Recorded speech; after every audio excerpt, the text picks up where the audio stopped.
Waouh! Salut tout le monde! Aujourd'hui, on se retrouve pour le deuxième épisode consacré à la brûlure dans la culture populaire. Les brûlés, dans les films ou les séries, sont bien plus que des personnages marqués physiquement.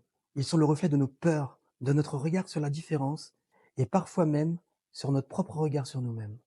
Aujourd'hui, pour notre deuxième épisode, je vais vous parler d'un film puissant, sorti en 1993, réalisé et interprété par Mel Gibson, L'homme sans visage.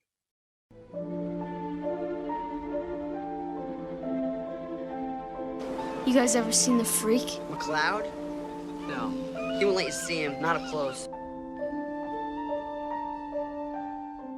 Justin McLeod, ancien professeur, vit reclus, à moitié défiguré. Autour de lui, les rumeurs courent, on l'évite, on le craint, jusqu'au jour où un jeune enfant, Charles, pousse les portes de cette solitude.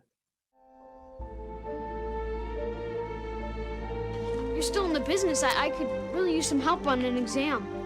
Why does that sound crazy?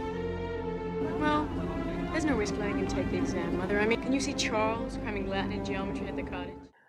La brûlure ici n'est pas seulement une trace sur la peau, elle devient un mur, un barrage entre le personnage et le monde, un mur érigé autant par lui-même que par les autres.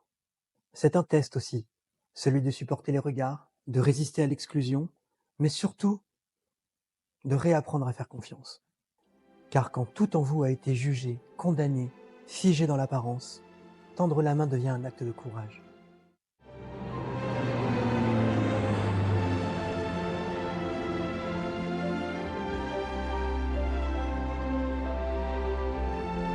Now I can't see your scars anymore. I can hardly even tell they're there.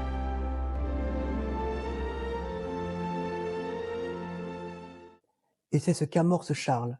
D'abord méfiant, il découvre un homme cultivé, juste mais brisé. Ce lien va faire tomber les murs, doucement. Pas ceux du visage, mais celui du cœur. They don't know you. People are afraid of what they don't know. You don't want me to love anyone else. So you hate him. You hate him.